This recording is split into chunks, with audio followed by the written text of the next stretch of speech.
और उसके 10 bar graph को एक्सप्लेन करेंगे, आदर्श विलयन और अनादर्श विलयन। इंग्लिश में इसको बोलते हैं आइडियल और उसको बोलते हैं नॉन आइडियल। जैसा कि हमें पहले ही बताया कि कोई भी चीज़ इस दुनिया में आइडियल नहीं होती, कोई भी हम ये नहीं कह सकते कि ये चीज़ आदर्श है, ऐसा नहीं हो सकता, कोई भी चीज़ आइडियल नहीं है। तो अगर आइडियल नहीं है तो उसमें कुछ न कुछ चेंजेस आएंगे। वो चेंजेस क्या होते हैं, देखो बेटा सुनिएगा। देखो हमें एक बार तो एक तो थ्योरेटिकल टॉपिक है, जो पहला इसका पॉइंट है वो बिल्कुल थ्योरेटिकल है। तो कैसे कि जो विलयन राउल्ट के नियम का पालन करते हैं वो तो क्या होते हैं आदर्श विलयन, और जो राउल्ट के विलयन नियम का पालन नहीं करते हैं वो क्या कैसे होते हैं अनादर्श विलयन। अब राउल्ट के विलयन का, राउल्ट के नियम का पालन करना या नहीं करना, ये क्या है, मतलब इसको कैसे समझ सकते हैं कि राउल्ट के विलयन राउल्ट के नियम का पालन किया या नहीं किया। सुनिएगा जरा, राउल्ट का नियम क्या कहता है, हमने पढ़ा था कि राउल्ट के नियमानुसार PA बराबर होता है PA नॉट x और PB बराबर क्या होता है बेटा PB नॉट x। देखो आप जितने भी 5, 7, 10 बच्चे ऑनलाइन हैं या जो भी पढ़ रहे हैं, आपको एक चीज याद रखनी है बेटा, ये पढ़ा हुआ तभी काम आएगा जब आप किसी घर पे दोबारा पढ़ोगे। अगर इन इक्वेशन को आप दोबारा लिख के नहीं देखोगे तो पेपर में क्या होता है, ये PA नॉट इधर चला जाता है और PA इसे इक्वल के इधर आ जाता है, और इतना होता ही काम पक्के में हो जाता है। बात समझ आ रही है ना। तो PA बराबर PA नॉट x और PB बराबर PB नॉट x। लेकिन अगर ये पालन नहीं करते तब क्या होगा, PA बराबर PA नॉट x और PB बराबर PB नॉट x। अगर ये राउल्ट के नियम का पालन नहीं करते हैं तब क्या होगा, तब होगा ऐसा कि ये दोनों एक दूसरे के बराबर नहीं रहेंगे कि ना तो PA is not equal to PA not x और PB is not equal to PB not x। ये होगा जब राउल्ट के नियम का पालन नहीं है। ये मैथमेटिकल एक्सप्रेशन है, ठीक है, गणितीय रूप है इसका। और ये इसमें आगे क्या होगा वो हम इसके आगे पढ़ेंगे, धनात्मक और ऋणात्मक विचलन किस प्रकार से होता है वो हम पढ़ेंगे। उसके बाद दूसरा जो नियम है वो आपने जब भी हम कोई सॉल्यूशन बनाते हैं तो आप एक चीज देखना, कली तो आप जो गांव के बच्चे हैं वो समझते हैं हम कली क्या होते हैं, हम करते हैं ना व्हाइट वॉश के लिए जो यूज करते हैं, एक तो पुट्टी होती है वो यूज नहीं करनी, वो उसके बारे में नहीं कर रहा मैं, पीओपी की बात नहीं कर रहा, कली की बात कर रहा हूँ जो कच्चे घरों में की जाती है व्हाइट वॉश के लिए। तो उसके अंदर जब पानी डालते हैं तो या उसको आप पानी में डालते हो तो पानी का टेम्परेचर इंक्रीज हो जाता है, पानी का टेम्परेचर इंक्रीज हो जाता है। आपने पानी के अंदर चीनी को घोला है तो आप कभी भी अभी क्लास ऑफ होने के बाद, फिजिक्स की क्लास ऑफ होने के बाद आप चेक कर लेना कि जब आप पानी के अंदर चीनी को डिसॉल्व करते हो ना, तो करने के बाद आप उसमें देखना, उसको चेक करके देखना उसके टेम्परेचर को घोलने से पहले और घोलने के बाद। अब आप बोलोगे सर थर्मामीटर नहीं है, जरूरत नहीं है, आपकी उंगली है ना ये थर्मामीटर से ज़्यादा है काम की, तो नॉर्मल सा चेंज आएगा, हो सकता है आपको फील हो सकता है नहीं फील हो। बहुत नॉर्मल सा चेंज आता है कि पानी में जब आप चीनी घोल दोगे तो उसके बाद वो पानी आपको थोड़ा सा गर्म फील होगा। अब इसका मतलब ये नहीं है कि उबलने लग जाएगा, आप बोलोगे सर पानी में चीनी को घोल दिया और आप ये ऐसे एजम्पशन करके बैठो कि पानी उस ग्लास के अंदर से बाहर आ जाएगा उबल के, ऐसा नहीं होगा। स्लाइड चेंज होगा, माइनर चेंज होगा, छोटा सा आंशिक रूप से परिवर्तन होगा उसके तापमान में। तो आदर्श विलयन ये कहते हैं कि यदि विलय और विलायक को मिलाया जाता है, जब हम विलय और विलायक को मिलाते हैं तो विलय और विलायक के अंदर किसी प्रकार का ऊष्मीय ऊर्जा में परिवर्तन नहीं होना चाहिए। इट मींस डेल्टा H जो है enthalpy, change in enthalpy, enthalpy में जो परिवर्तन है डेल्टा H वो किसके इक्विवेलेंट रहना चाहिए, 0 के इक्विवेलेंट रहना चाहिए। कौन कहता है, आदर्श विलयन। अगर कोई विलयन आदर्श है तो ऐसा होना चाहिए, बट एक्चुअल में ऐसा नहीं होता है, बिकॉज नथिंग इज आइडियल। हमें पता है, भी है, हमें पता भी है कि कोई भी चीज़ आइडियल नहीं होती, आदर्श कुछ भी नहीं होता। कोई भी इंसान है वो सरल गुण संपन्न नहीं हो सकता, उसमें कोई ना कोई दिक्कत होगी कहीं ना कहीं। हो सकता है वो दिखने में अच्छा हो, बोलने में अच्छा हो, इंटेलिजेंट हो, ठीक है, लेकिन उसको गुस्सा बहुत जल्दी आता हो सकता है गुस्सा भी नहीं आता हो, सब कुछ अच्छा हो लेकिन उसके जो आंतरिक गुण है वो अच्छे नहीं हो सकता है सब कुछ अच्छा हो, पढ़ाई में अच्छा नहीं हो, कुछ ना कुछ दिक्कत तो जरूर होगी, नथिंग इज आइडियल ना, आदर्श कुछ नहीं होता। इसलिए वो कहता है कि जब आप विलय और विलायक को मिलाया जाता है, जब हम किसी विलयन के अंदर जब भी कोई विलयन बनाते हैं, जब हम विलय प्लस विलायक इन दोनों को मिलाते हैं और विलयन का निर्माण इस केस में डेल्टा एच की वैल्यू किसके बराबर होगी? 0। डेल्टा एच की वैल्यू किसके बराबर होगी बेटा? 0। ये एंथैल्पी परिवर्तन जो है वो नगण्य होना चाहिए या एंथैल्पी परिवर्तन होना ही नहीं चाहिए। मतलब एंथैल्पी परिवर्तन किसके बराबर होता है? 0 के बराबर होता है। ये कौन कहता है? आदर्श विलयन ये कहते हैं कि अगर हम आदर्श हैं तो हमारे में ये गुण होना चाहिए। अब इसका वाइस वर्सा, इसका अपोजिट, जब यहाँ पे आप सॉल्यूट और सॉल्वेंट को मिलाओगे, विलय और विलायक को सॉल्यूशन बनाने के लिए, तो ये कहता है कि यहाँ पे डेल्टा एच का मान कुछ ना कुछ होगा, means it is not equivalent to 0। कोई ना कोई वैल्यू जरूर होगी, ये 0 के बराबर नहीं होगी, कुछ ना कुछ वैल्यू होगी। वो कितनी होगी वो मैटर करता है कि हम किस प्रकार का सॉल्यूशन लेकर के चल रहे हैं। हमें जो टाइप ऑफ सॉल्यूशन हमने लिया है उस पर डिपेंड करेगा, उस पर निर्भर करेगा कि डेल्टा एच का मान कितना होगा। मान लो आप शुगर को पानी में डिसॉल्व कर रहे हो तो हीट में कम चेंजेस आएंगे। अगर आप कली को पानी के अंदर डिसॉल्व कर रहे हो तो बहुत सारे चेंजेस आएंगे। आप चौक को पानी के अंदर रख के देखना, कभी चौक को पानी में रख के देखना, उसमें भी क्या होगा? आपको हीट फील होगी कि हाँ उसमें से या तो ऐसे कुछ गैस के फॉर्म में जैसे स्मोक होता है, धुआं होता है, उस टाइप का कुछ बाहर निकलेगा, ऐसा कुछ होगा मेरे पास। तो अगर डेल्टा एच का मान 0 है तो क्या है? विलयन आदर्श है, और अगर वो 0 नहीं है तो विलयन कैसा है? अनादर्श। उसके बाद हम नेक्स्ट बात करते हैं,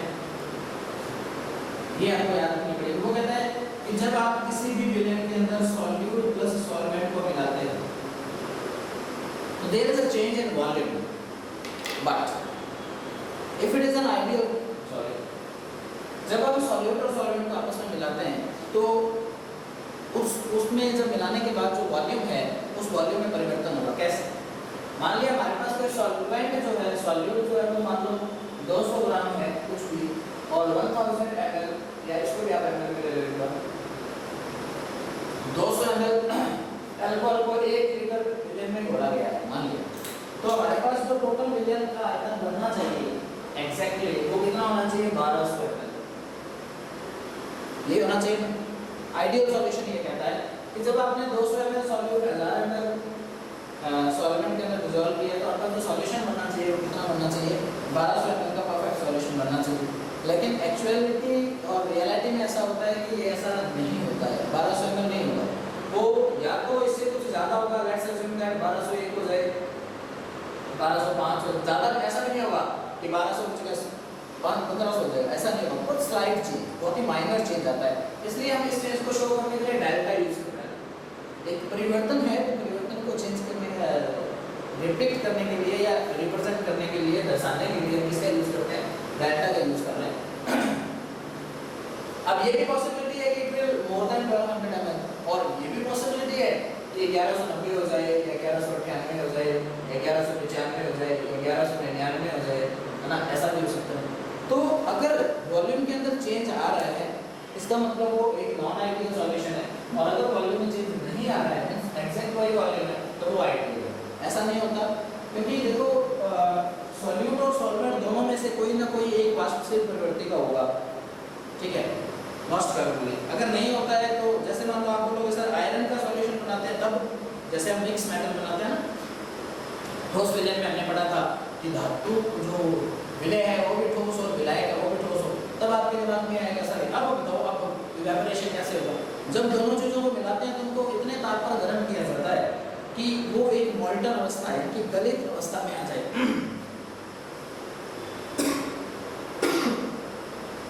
वो क्या जाए एक्चुअली, वो क्या जाए गलित अवस्था में आ जाए। जब हम दोनों चीज़ों को आपस में मिक्स करते हैं तो ऐसे सिचुएशन क्रिएट होनी चाहिए कि वो दोनों गलित अवस्था में आ जाए। अगर वो दोनों गलित अवस्था में आते हैं तो इसका मतलब इस टेम्परेचर पे गर्म किया गया था, गलित अवस्था में आए तो गलित अवस्था में कोई चीज़ आएगी तो उसमें वेपर भी तो उसके साथ रहेगी ना, कुछ ऊंचा मान। तो इसका मतलब है कि कहीं ना कहीं वॉल्यूम में चेंजेस आते हैं। तो अगर आदर्श विलयन है तो उस केस में the value of delta V is equal to okay, that is no change in volume.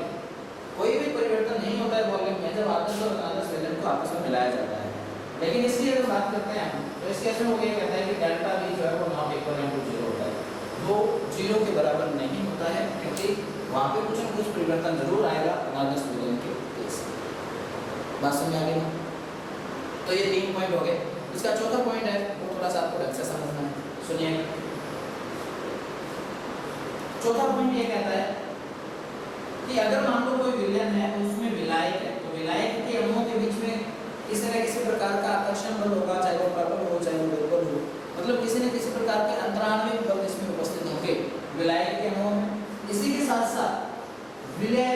अणुओं में भी अंतराणविक बल उपस्थित होंगे और इन दोनों को मिलाने के बाद मान लो सॉल्यूशन बना AB, इन दोनों को मिलाने के बाद सॉल्यूशन बन गया मान लो AB, तो A और B के बीच में भी किसी न किसी प्रकार के अंतराणविक आकर्षण बल, प्रबल, दुर्बल, मध्य, किसी न किसी प्रकार के आकर्षण बल या वॉन्डरबॉल बल या लंदन बल या द्विध्रुव आकर्षण बल या प्रेरित द्विध्रुव आकर्षण बल या प्रेरित द्विध्रुव आकर्षण बल, आपने 5th चैप्टर में पिछले साल पढ़े होंगे ये सब बल के नाम, बल भी पढ़े। तो इन दोनों के बीच में जो भी सामान्य प्रकार की अंतःक्रियाएं उपस्थित होते हैं, ये कहता है कौन? देखो मैं इसको रिलेट कर रहा हूँ, सुनना नहीं सब। आदर्श विलयन कहता है कि विलायक के अणुओं तथा विलय के अणुओं के बीच में जिस प्रकार की अंतःक्रियाएं उपस्थित होते हैं, ठीक उसी प्रकार की या उसी के समान अंतःक्रियाएं A और B के बीच में भी उपस्थित रहती हैं। समझ में आया कि जितना आकर्षण बल A के बीच में है या B के बीच में है, जितना इनके बीच में है ना, उतना इसके बीच में होगा, A और B के बीच में होगा। ऐसा कौन कहता है? आदर्श विलयन। बात समझ आई? अब एक तो सोचने वाली बात है कि ये तो हो ही नहीं सकता है, कैसे नहीं हो सकता? कोई भी सॉल्यूशन अपने दिमाग में, कोई भी आ जाए आपके दिमाग में, किसी भी चीज की बात कर लो आप, जो मन करे वो सॉल्यूशन। मान लो पानी के अंदर यूरिया बोल दें, अब यूरिया तो सॉलिड है, पानी लिक्विड है, तो यूरिया के बीच में तो जो है आकर्षण वाला वो ज्यादा होगा और पानी के बीच में कम। या आप एक जैसे ले लो, पानी के अंदर स्प्रे हो, स्प्रे समझते हो, इंसेक्टिसाइड, पेस्टिसाइड और इंसेक्टिसाइड, कीटनाशक जो होते हैं वो बोल दो। अब वो लिक्विड है, आप देखते हो स्प्रे को पूरा छोड़ते हैं तो हमारे हमारे नाक तक उसकी स्मेल पहुंचती है, इसका मतलब वो वाष्पीकृत होता है। और पानी वाष्पीकृत कब होगा? जब उसको एक पर्टिकुलर टेम्परेचर देंगे तब होगा, लेकिन वो स्प्रे तो बड़ा हो रहा है। इसका मतलब ये हुआ कि जब आप विलय और विलायक को बोलते हो तो 90% और 99% चांसेस ऐसे होते हैं कि इन दोनों के बीच में जो अंतःक्रियाएं हैं, विलय और विलायक के बीच में, वो कभी भी प्रोडक्ट के बीच में जो अंतःक्रियाएं हैं उनके बराबर नहीं होती। ये मोस्टली ऐसा होता है, लेकिन आदर्श विलयन कहता है कि ऐसा होगा तो आदर्श से होना नहीं है, इसलिए हम बोलते हैं कि आदर्श कुछ होता ही नहीं है, क्योंकि ऐसा कभी होता ही नहीं है। इस केस में जब हम बात करें नॉन आइडियल के केस में, तो देखिए कि जो अंतःक्रियाएं A और A के बीच में होती है या जो B और B के बीच में होती है, उसी प्रकार की अंतःक्रियाएं A और B के बीच में नहीं होती। कि जिस प्रकार का आकर्षण या प्रतिकर्षण या दुर्बल या प्रबल या जैसा भी कोई भी बल हो, लंदन बल, ब्रैकेनियन बल, वॉन्डरबॉल बल, जैसा भी बल हो, वो A और A के बीच में जैसा है या B और B के बीच में वैसा है, वो जरूरी नहीं है, या वो कभी नहीं होगा किसके बराबर? A और B के बीच। हो सकता है कोई 1% चांसेस में हो जाए, कहते हैं ऐसा कंपनसेशन नहीं है कि इसके बराबर होना चाहिए। इट मे बी और इट मे नॉट, हो भी सकता है, नहीं भी हो सकता, लेकिन होगा कब? 1% चांसेस, बहुत रेयर चांस। जब आप अल्कोहल के साथ कुछ ऐसा मिला दो जो वो भी खुद भी वाष्पित प्रवृत्ति का हो, लेकिन ये है कि अल्कोहल के साथ अगर आप ईथर मिलाओगे तो वाष्पित प्रवृत्ति का होता है, लेकिन वो अल्कोहल से ज़्यादा वाष्पित है, वो भी बात है। समझ आ रहे हैं? तो इन दोनों के बीच में आकर्षण है। अब वो कहते हैं कि अगर आदर्श विलयन है तो ठीक, अगर अनादर्श विलयन है तो वो कितने प्रकार के होते हैं? अनादर्श विलयन बेटा 2 प्रकार के होते हैं, 2 प्रकार के। दोनों प्रकार के आदर्श विलयन, अनादर्श विलयन में 2 होते हैं, एक होता है धनात्मक विचलन, एक होता है ऋणात्मक विचलन। धनात्मक विचलन क्या होता है और ऋणात्मक विचलन क्या होता है, हम जानेंगे राउल के नियम। अगर इन 4 टॉपिक के अंदर, इन 4 पॉइंट में इसके एग्जांपल्स भी हैं, जैसे मान लो आपको आदर्श विलयन के एग्जांपल के बारे में पढ़ना है तो ब्रोमो एथेन और क्लोरो एथेन का जो मिक्सचर होता है, मिश्रण होता है ब्रोमो एथेन और क्लोरो एथेन का, वो एक आदर्श विलयन का एग्जांपल है। आपके नोट्स में दिए हैं एग्जांपल, आपको एक 2 एग्जांपल याद रखने हैं। जैसे उसमें दिया है कि एसीटोन और इसका क्लोरोफॉर्म का मिश्रण है, और या फिर फिनॉल और एनिलीन का मिश्रण है। तो एसीटोन और क्लोरोफॉर्म एक तो मेरे जैसे हैं, वो सोच रहे हैं कि एसीटोन का फॉर्मूला तो बताओ पहले। एसीटोन होता है propanone, CH3 C double bond O, ये एसीटोन है, इसको प्रोपेनॉन बोला जाता है। इसमें क्रियात्मक समूह कौन सा है? कीटोन है, प्रोपेनॉन है।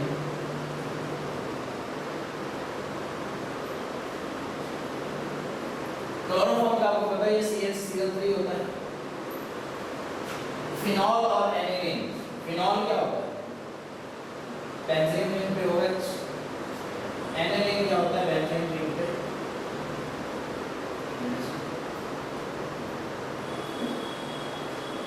जुड़े हुए हैं ऐसे, ऐसे मत सोच रहे हैं ऐसे उल्टा हो गया। तो ये भी एग्जांपल्स हैं आदर्श और अनादर्श विलयन। अब हमें पढ़ना है कि आदर्श और अनादर्श विलयन जो है वो दो प्रकार के होते हैं, एक तो धनात्मक विचलन दर्शाने वाले और एक ऋणात्मक विचलन दर्शाने वाले।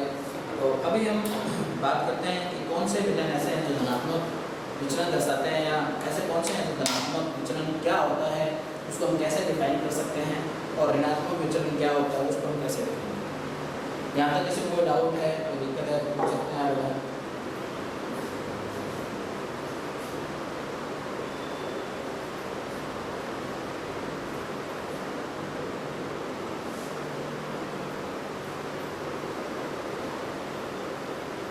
किसी को डाउट नहीं, सब कुछ समझ आ गया। क्या बात है, लॉकडाउन में इंटेलिजेंट हो गए?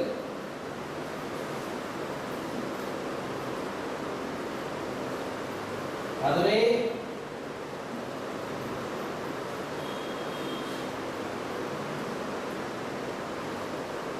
क्या बात है, कैमरे कैमरे बंद हो गए?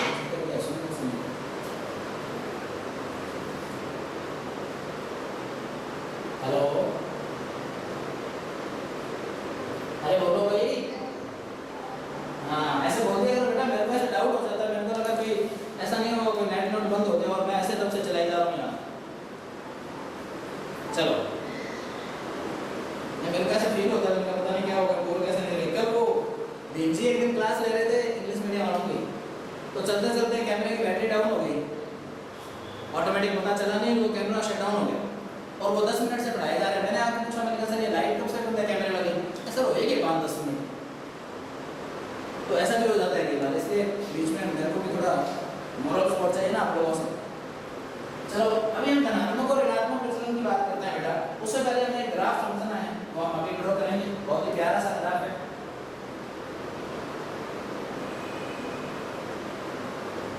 ऋतिक कह रही है सर प्यार क्या हो, समझ में आ रहा है। अब आज देखो, एक साइड में हमने यहाँ पे कुछ दाब वगैरह लिया था, मान लो कि विलयन का कुल दाब ले लिया PS, और यहाँ पे हमने मोल भी ले लिया। आप PT भी ले सकते हो, इसको आंशिक दाब भी लिख सकते हो, इधर मोल प्रभाव भी लिख सकते हो, X भी लिख सकते हो, आपकी मर्जी। हमने ये पढ़ा था कि दो कंपोनेंट थे, राउल के नियमानुसार PA बराबर PA नॉट XA होता है और PB बराबर PB नॉट XB होता है। मैंने आपको ये बात बोली थी कि जो A है वो सॉल्वेंट है और B क्या है, सॉल्यूट। हमने इस बात को डिस्कस किया था कल कि धीरे धीरे शुद्ध विलायक की शुद्धता में कमी आती जाती है। शुद्ध विलायक की शुद्धता में कमी आती है, मतलब एक तो हम बोले कि प्योर विलायक है और एक हम बोले कि विलयन है। इसका मतलब क्या होगा कि विलायक तो रहा ही नहीं, उस किस में कन्वर्ट हो गया, विलयन में। अब धीरे धीरे हमने कल इसको डिस्कस किया था कि सॉल्यूट को हम मिलाना स्टार्ट करते हैं, विलय को हम घोलना स्टार्ट करते हैं, तो विलय की मात्रा धीरे धीरे बढ़ती है। इसका मतलब ये वाला ग्राफ तो कैसा आएगा, बढ़ता हुआ। ये विलायक जो है वो धीरे धीरे उसकी मात्रा में क्या आ रही है, कमी आ रही है, तो विलायक का ग्राफ कैसा आएगा, बढ़ता हुआ।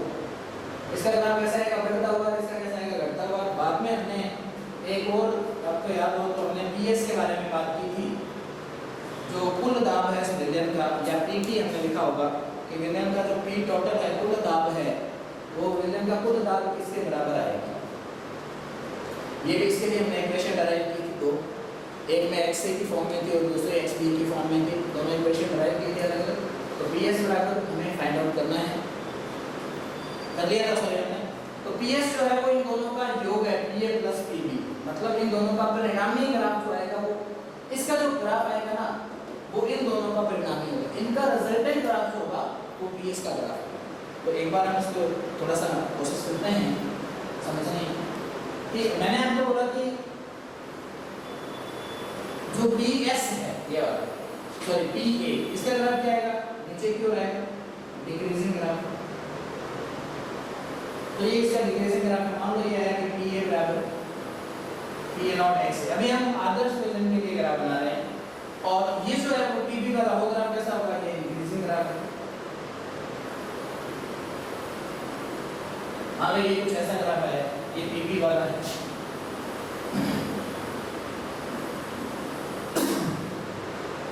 और इसका जो रिजल्टेंट ग्राफ है वो ये है मान लो, और ये अंतःखंड है। मान लो यहाँ पे PB नॉट भी आता है, PA नॉट भी आता है, हम मान लेते हैं कि PB नॉट वाला अंतःखंड है। और ये किसका ग्राफ है, PS का। मतलब टोटल जो परिणामी ग्राफ है वही है। हमने इसको ऐसे करके ऐसे कुछ नीचे कुछ टच भी किया था और इस जगह पर हमने कुछ लिखा था कि XB बराबर हो गया 1 और XA जो है अप्रॉक्सीमेटली इक्वल टू 0। यहाँ पे x से बराबर 1 है और XB बराबर 1 है। t बराबर 0 पर था तो t बराबर n पर था, विनय बनकर तैयार हो। ठीक है, अब सुनो, ये तो ग्राफ हमने परसों समझ लिया था। अब इसमें धनात्मक और ऋणात्मक विचलन की बात रहती है। प्रीति ने द्वारा पूछा था, प्रीति अगर आपको कोई डाउट है तो आप पूछ सकते हैं।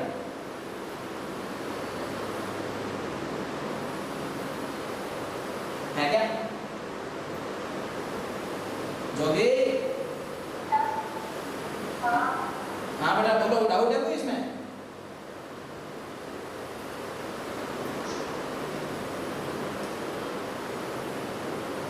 किसी प्रकार का कोई डाउट है क्या इसमें?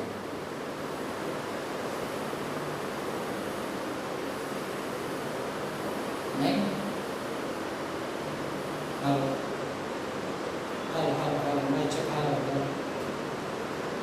चलो देखते हैं। अगर हो तो बेटा मैं अभी ये बता देता हूँ आपको। अगर कुछ और भी इसमें कंफ्यूजन आए तो आप पूछ सकते हैं। कोई भी बच्चा जिसको कोई भी डाउट हो, जो भी बच्चे हैं यहाँ से लिख रहे हैं, संदीप भाई साहब आ रहे हैं बड़े दिनों के बाद, कई दिनों के बाद देखिए आरती तो याद भी नहीं है। तो ममता पता नहीं कौन सी दुनिया में, ढाका तो 2 दिन आई थी, पता नहीं कौन सी दुनिया में गायब हो जाते हैं। चलो ओके, अभी हम पॉजिटिव और नेगेटिव डेविएशन की बात करेंगे तो ढंग से सुनिएगा, जरा गौर फरमाइए, हरवानी भाई कोई इलाज नहीं। आदर्श विचलन अगर नहीं है कोई तो उसके लिए ऐसा कुछ होता है,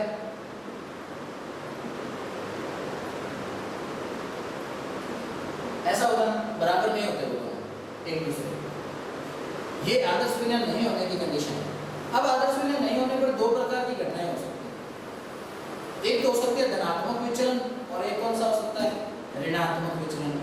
जब धनात्मक विचलन होगा तो ये कहेंगे कि राउल के नियम का पालन नहीं कर रहा, तो PA की वैल्यू जो है वो PA नॉट XA से ज्यादा है और PB की वैल्यू जो है वो किससे ज्यादा है, PB नॉट XB से ज्यादा है। तो ये 2 चीजें किसको दर्शाती हैं, धनात्मक विचलन को दर्शाती हैं, पॉजिटिव डेविएशन को दर्शाती हैं।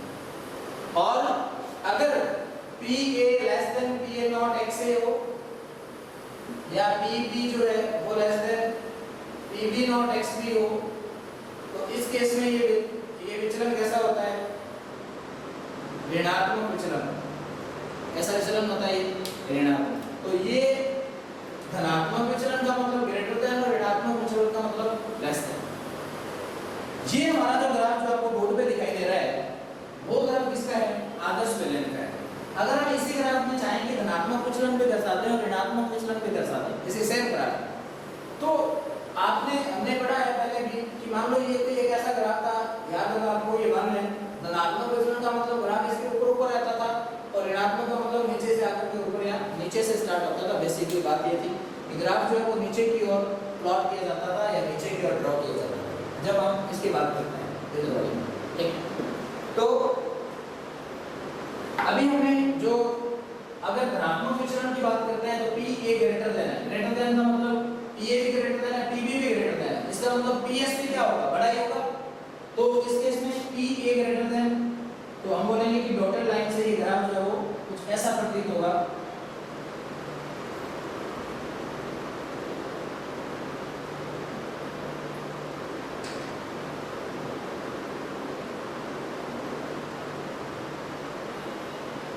तो धनात्मक विचलन का ग्राफ जो है वो ऊपर से ऊपर की ओर, जैसे ये नहीं होता, हमने धागा देखा ना, धागे को हम ऐसे करते हैं, ऐसे खींचते हैं दोनों साइड से, वो ऊपर की ओर ऐसे ऑसिलेशन करता है, दोलन करता है।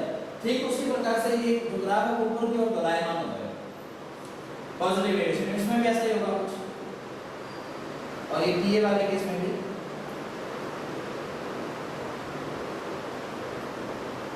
ऐसे ही।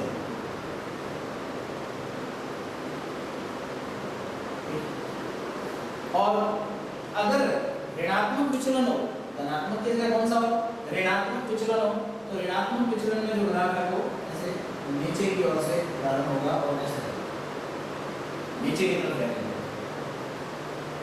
ऋणात्मक विचलन ऊपर की ओर जो दिखा रहे हैं वो धनात्मक है, और नीचे वाले साइड में जो लाइन है वो कैसे है, ऋणात्मक है। आपके नोट्स में ये ग्राफ दोनों अलग अलग बने हुए हैं, धनात्मक और ऋणात्मक दोनों ग्राफ अलग अलग है। धनात्मक का मतलब ऊपर की ओर दोलायमान होगा, ऋणात्मक का मतलब नीचे की ओर से दोलायमान होगा। एक्चुअल ग्राफ जो हमने जो स्ट्रेट लाइन से हैं या जो डार्क लाइन से हैं वो एक्चुअल ग्राफ है, जो डॉटेड लाइन से हैं वो उसका विचलन का ग्राफ है, चाहे वो विचलन धनात्मक है या वो विचलन कैसा है, ऋणात्मक है। और आपको पता होगा हमने अवाष्प से मिले वाली बात पढ़ ली थी, राउट के नियम में जो अवाष्प से मिले हुए मिलाते हैं तो वाष्प दाब के साथ क्या होता है, ये बात हमने पहले पढ़ी थी, अगर आपको याद हो। ठीक है, 11:49 तो क्लास का टाइम हो चुका है ऑलमोस्ट।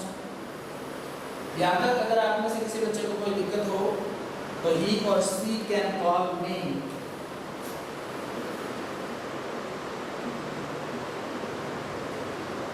जो इनका कोई नया होगा उसके पास नंबर नहीं होंगे, वो आपको किसी भी सब्जेक्ट से किसी भी प्रकार की कोई दिक्कत हो, फिजिक्स के बारे में बात आ रही है कि सर फिजिक्स के नोट्स हमें कैसे अवेलेबल होंगे, तो मैंने सर को बोला है सर उनके नोट्स हैंडमेड बनाएंगे और आपके ग्रुप में डाल दिए जाएंगे। ठीक है, कोई बच्चा नया ऐड होता है अगर वो ग्रुप में नहीं है तो प्लीज़ मुझे नंबर पर टेक्स्ट कर दें, मैं आपको उसमें ऐड करूँगा। ठीक है, thank you so much for joining us, और ऐसे लगे रहें, पढ़ते रहें। अभी आने वाले आज या कल में मैं आपके घरों पे विजिट करना स्टार्ट कर पा नहीं रहा हूँ, 2 दिन से मैं बोल रहा हूँ लेकिन कर नहीं पा रहा हूँ। आज या कल और most probably from Monday onwards, सोमवार से मैं आपके घर पे विजिट करूँगा कि जो मैंने पढ़ाया उसका आपने होमवर्क किया या नहीं किया, या आप लोग क्या पढ़ रहे हैं। ठीक है, thank you so much for joining.